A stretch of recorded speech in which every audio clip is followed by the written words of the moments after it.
The atmosphere inside the studio was electric long before the cameras rolled.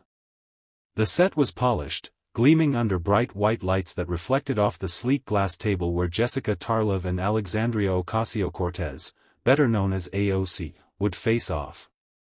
The network had hyped this segment for days. A clash of voices, the promo had declared, but no one could predict just how sharp and personal it would get. Jessica Tarlov sat poised, her notes neatly stacked in front of her, though she barely glanced at them. She didn't need scripts for moments like this. Across from her, AOC adjusted her blazer, a carefully practiced smile playing on her lips. It was the smile of someone who had been in hundreds of debates and didn't expect to be rattled.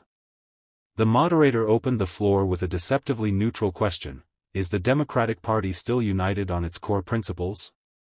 AOC jumped in first, her voice clear and confident. She spoke about generational change, grassroots movements, and pushing boundaries for progress. Her words flowed like a well-rehearsed speech, but there was an undercurrent of condescension, as if she were lecturing the room. Tarlov listened, expression calm, almost unreadable. But beneath the surface, she was sharpening her counter. When the moderator turned to her, Jessica leaned slightly forward, her tone polite but edged.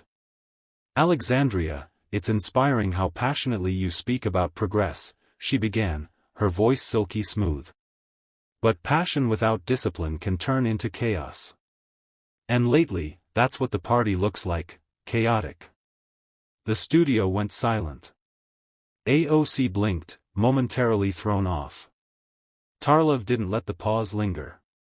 "You talk about unity, but in the last 2 years, your faction has challenged leadership more than it has supported it. You've branded colleagues as sellouts for compromising. How exactly is that unity?" A low murmur rippled through the live audience. The energy shifted. For the first time, AOC wasn't the one controlling the tempo. Jessica Tarlov had cornered her, not with shouting, but with precision.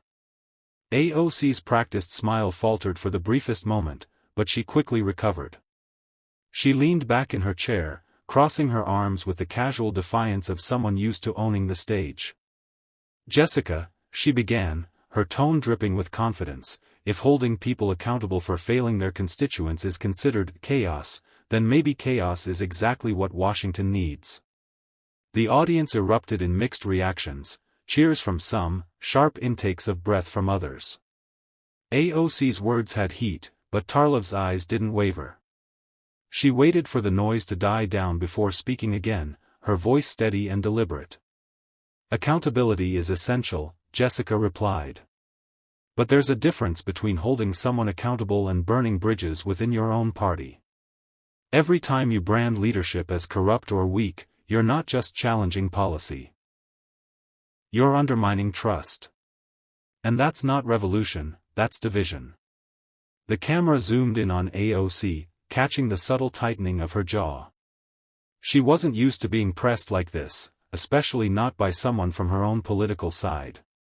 The moderator, sensing the growing tension, tried to interject with a follow-up question, but Jessica raised a finger slightly, signaling she wasn't done. "And let's be honest," she continued, leaning closer, her tone soft but cutting, "your faction thrives on conflict. Every viral moment, every clipped debate, it's about amplifying your voice, not about coalition building. If unity mattered, you'd spend less time on sound bites and more time in closed-door negotiations actually achieving results." The crowd reacted audibly this time. A murmur swept across the studio as heads turned between the two women. AOC's eyes narrowed, not in rage, but in calculation. She had underestimated Tarlov's precision.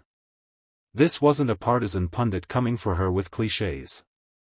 This was someone who knew her playbook, and wasn't afraid to call it out in front of millions. For the first time in the segment, AOC hesitated before responding. It wasn't a retreat, it was the unmistakable moment when a skilled debater realizes she's up against someone just as sharp. AOC shifted in her seat, uncrossing her arms as if to subtly reclaim control of the moment. Her voice took on a measured cadence, more strategic now than fiery. "Jessica, with all due respect, she began, what you call sound bites, millions of young Americans call hope. They see a government that has ignored them for decades, and they finally have a voice that doesn't just whisper in committee rooms, it roars. Applause broke out from a section of the audience. AOC tilted her chin slightly upward, sensing an opening. You talk about closed-door negotiations, she continued, her tone sharpening, but too often, those rooms have been filled with the same insiders making deals that leave ordinary people behind. Maybe the problem isn't that my faction is too loud, maybe it's that others have been too quiet for too long. Jessica Tarlov didn't flinch. She let the applause crest and fade like a tide. Then, with surgical precision, she leaned into her mic. Roaring is easy, she said calmly. Governance is hard. It's easy to go viral, it's hard to get legislation passed. It's easy to criticize compromise, it's much harder to build one. The studio fell into a tense silence. Even the moderator paused, sensing that something deeper was unfolding. This wasn't a standard TV spat. Tarlov continued, her voice unwavering. You call yourself the voice of the next generation, and that's powerful. But when you alienate allies, vilify leadership, and frame everyone who disagrees with you as part of a corrupt system, you're not building a movement, you're isolating it. And isolation doesn't lead to power. It leads to echo chambers. The camera cut to AOC, whose lips pressed together in a thin line. She opened her mouth to respond, but the weight of Jessica's words lingered in the air like smoke after a match strike. The live chat feed exploded with reactions, some praising AOC's defiance, others calling Tarlov the only adult in the room. For a moment, neither woman spoke. The silence wasn't empty, it was charged, a battle line drawn not between left and right, but between two visions of what leadership should look like. The moderator sensed the weight of the silence and decided to steer the debate to a sharper edge. Let's talk specifics, he said, glancing between the two. Congresswoman Ocasio-Cortez, critics argue that your approach often fractures the Democratic coalition, making it harder to pass meaningful legislation. Jessica, you've hinted at this, why don't you expand? Tarlov's eyes locked on AOC's, calm but unwavering. Gladly, she said. She straightened her posture slightly, signaling that this was the moment she'd been waiting for.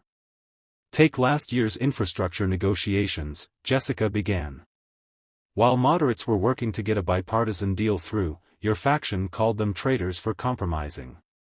You went on national TV and said, we don't negotiate with those who abandon progress.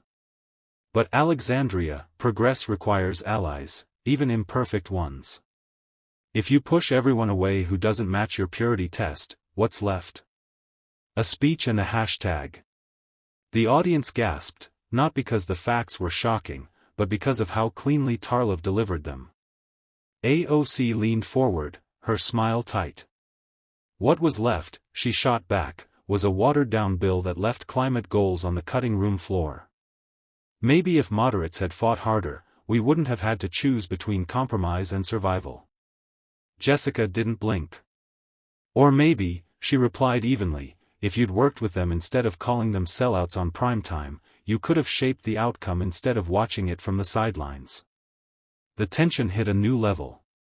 The audience was split down the middle, one half cheering AOC's fiery idealism, the other nodding along with Jessica's strategic precision. The live chat was a storm of reactions, Tarlov's dismantling her fire, versus AOC's the only one speaking truth 100 points. Jessica leaned back slightly, letting her words settle. You can't lead by alienation, she said softly. You can shout louder than anyone in the room, but if no one stands with you, your echo dies when the lights go off. AOC hesitated, not out of defeat, but because she recognized the hit had landed. This wasn't the usual opposition soundbite, this was someone inside the tent calling out her strategy, and the crowd could feel it. AOC straightened in her chair, a flicker of irritation flashing across her eyes. She wasn't accustomed to being challenged so methodically. Especially by someone like Jessica Tarlov, who wasn't an ideological enemy but a sharp critic from within. Jessica, she said, her tone tightening, you're acting like compromise is some sacred art. But too often, it's been an excuse for inaction. People didn't elect us to make deals that dilute their future. They elected us to fight. Applause erupted again from AOC supporters in the audience. She leaned into the energy, hands gesturing passionately. We've tried the polite route. We've tried playing nice in back rooms. And what has it gotten us? A broken healthcare system, crumbling infrastructure, and young people drowning in debt. If being loud makes people uncomfortable, good. Maybe that discomfort is exactly what this country needs to wake up. Jessica listened, her expression composed, not dismissive, but analytical. When the applause faded, she leaned in, her voice calm yet razor-sharp. No one's saying don't fight, she countered. But fighting without strategy is just noise. You've mastered the art of the viral moment, Alexandria. I'll give you that. But policy isn't won in a 30-second clip. It's won in rooms where people are willing to meet halfway, even with those they don't like. The camera zoomed in on AOC as Jessica's words landed. Her jaw tightened, she began to speak, but Jessica didn't give her the chance. And let's be clear, Jessica continued, compromise doesn't mean surrender. It means influence. If you keep walking away from the table because the deal isn't perfect, don't be surprised when others decide the terms without you. The crowd murmured, this time not just from AOC's detractors. Even some of her supporters were leaning forward, intrigued. Jessica's argument wasn't hostile, it was surgical. She wasn't attacking AOC's values, she was exposing her methods. AOC exhaled slowly, trying to steady herself.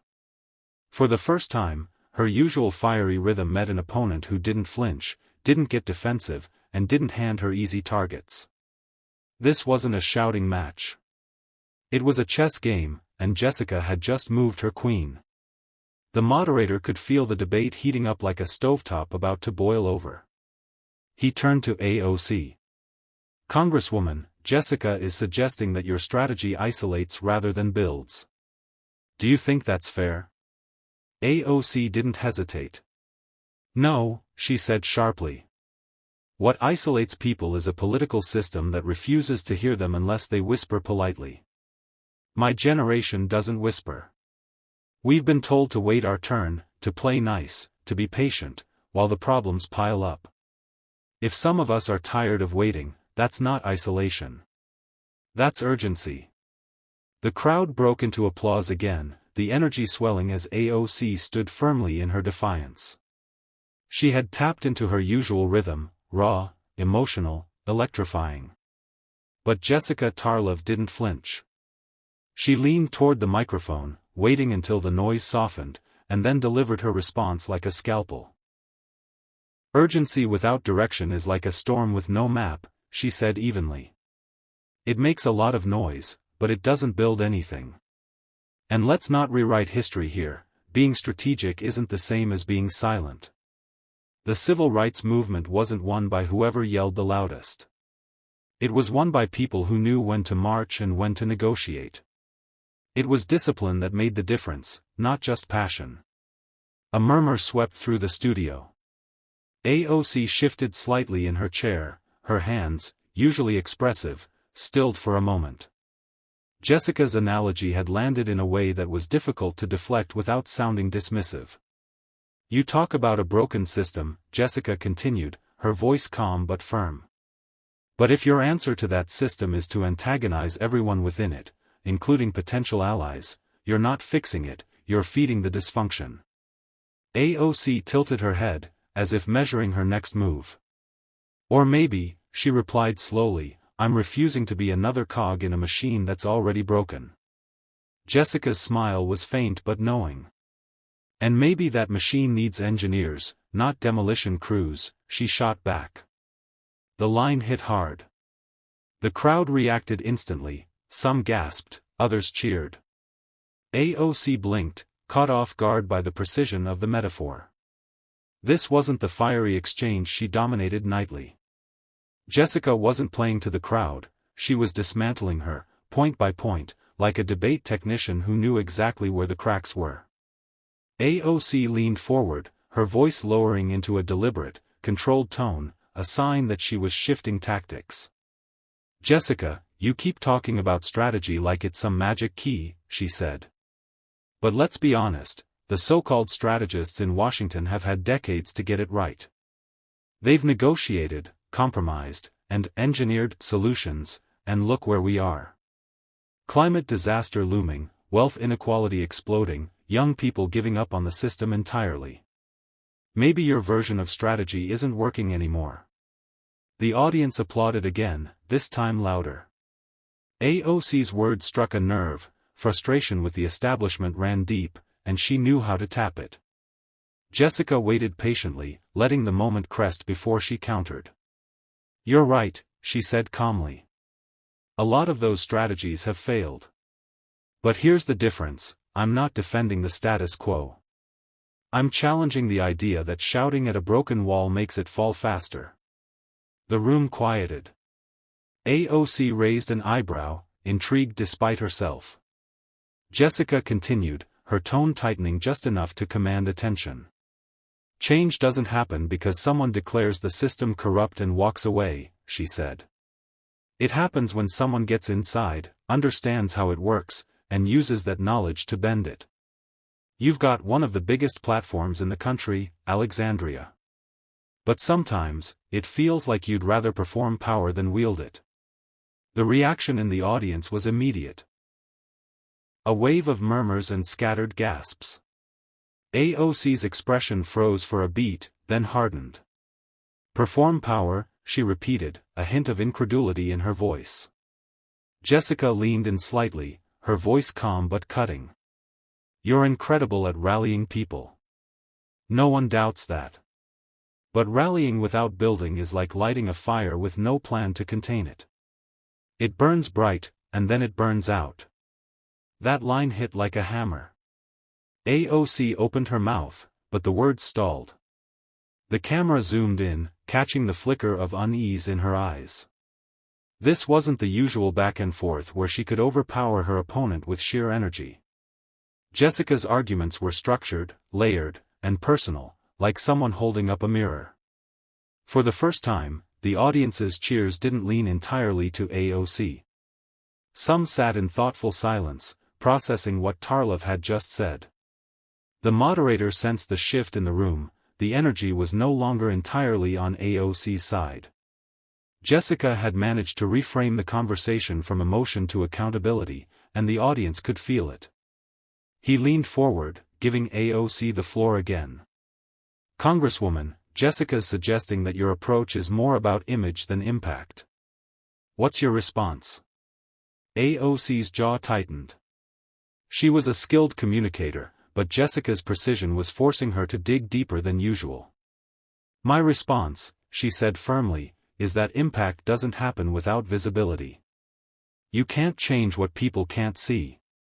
Every time I raise my voice, every time I call out hypocrisy, I'm making people pay attention to the injustices they'd rather ignore. If that looks like performance to some, so be it. I'd rather be loud and uncomfortable than silent and complicit." The crowd clapped, but it wasn't the thunderous eruption from earlier. There was a mix of cheers and murmurs, signs of a divided audience. Jessica nodded slowly, acknowledging the point without conceding. "Visibility is important," Jessica replied, her voice smooth, confident. "But visibility without follow-through becomes noise. You shine a spotlight, but then what? Does the policy get passed? Does the coalition get stronger? Or does everyone walk away from the table because it's easier to blame the establishment than to work with it?" The camera cut to AOC, whose eyes narrowed slightly, not in anger, but in recognition that Jessica wasn't attacking her personally. She was challenging the substance behind the spectacle. "You talk about making people see," Jessica continued. "But leadership isn't just about pointing at the fire.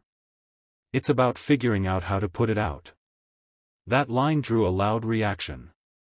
Even some of AOC's supporters shifted in their seats, the weight of Jessica's challenge hanging in the air.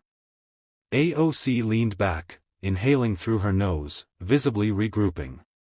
"This is what frustrates me," AOC said finally, her voice softening just enough to signal a pivot. "People like you always assume we don't have solutions. We do. But every time we bring them to the table, we're told they're unrealistic, too ambitious, too radical. Maybe the problem isn't us shouting, maybe it's you not listening." Jessica's eyes locked onto hers. "Oh, I'm listening," she said, low and clear. "I just don't confuse passion with a plan." The studio collectively inhaled. It was the cleanest, coldest line of the night, a precision strike. AOC blinked, caught in the intensity of the moment. The battle lines had fully crystallized. The crowd buzzed with a low, electric hum. Even the moderator looked slightly taken aback by Jessica's last line. "I just don't confuse passion with a plan." It wasn't shouted. It wasn't flashy. But it landed with the precision of a scalpel. AOC shifted in her seat, straightening her back. She wasn't the type to retreat, and the cameras caught the subtle glint in her eyes. She was preparing a counterattack. "You know what's funny, Jessica?" AOC began, her voice calm but edged. "People like you love plans. Charts. Committees. Procedures. But while you're busy perfecting the plan, people are suffering. Sometimes passion is the only thing that breaks through a system designed to ignore us." A few cheers erupted, but it wasn't unanimous. Jessica smiled slightly, not mockingly, but knowingly. "And sometimes passion without structure leaves people exactly where they started, just angrier and exhausted." The moderator tried to interject, but the exchange had a momentum of its own now. Jessica leaned forward, elbows on her knees, her tone sharpening just enough to make the audience lean in. "I'm not against fire, Congresswoman. But eventually, someone has to build the house back up. That's where leadership begins, after the applause ends." AOC held her gaze. "Leadership also means refusing to compromise away what matters," she shot back. "Every great movement in history started with people who were told their ideas were too radical. If they had waited for perfect plans, we'd still be waiting for progress." Jessica nodded, conceding the historical point but not the present argument. "Yes. But they didn't just yell. They organized. They legislated. They built coalitions. They led in rooms that didn't want them. Passion was the spark, not the blueprint." The room went quiet again. It wasn't the silence of confusion, it was the silence of two powerful minds locking horns in real time. Neither was yelling. Neither was backing down. The camera zoomed in slowly, splitting the screen between their faces. AOC's expression burned with intensity, Jessica's with composed defiance. This wasn't a simple ideological clash anymore. It was a philosophical duel about how change actually happens, through fire or through structure.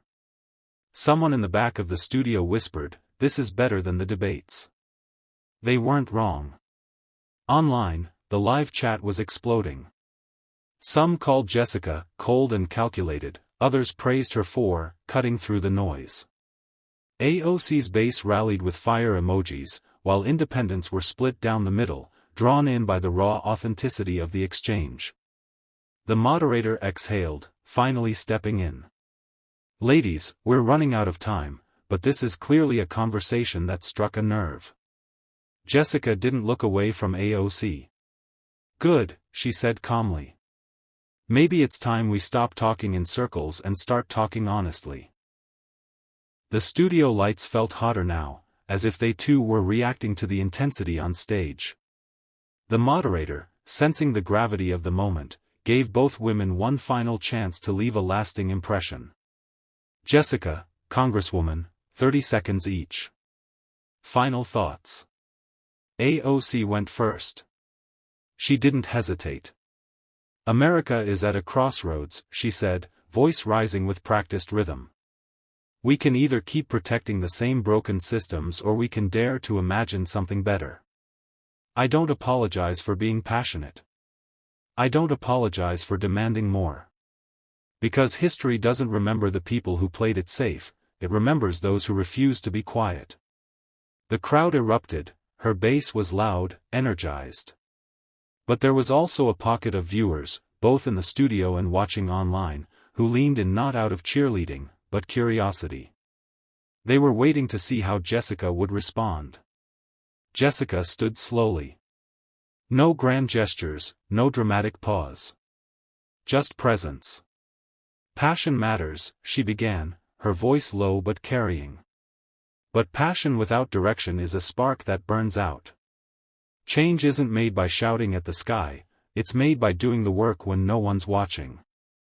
It's showing up, even when the cameras are off. And it's realizing that leadership isn't about how loud you are, but how clear you can be.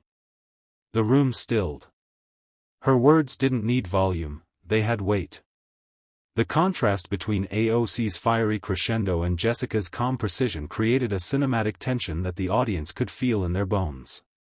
The camera panned to AOC, who for the first time that night didn't have an immediate comeback.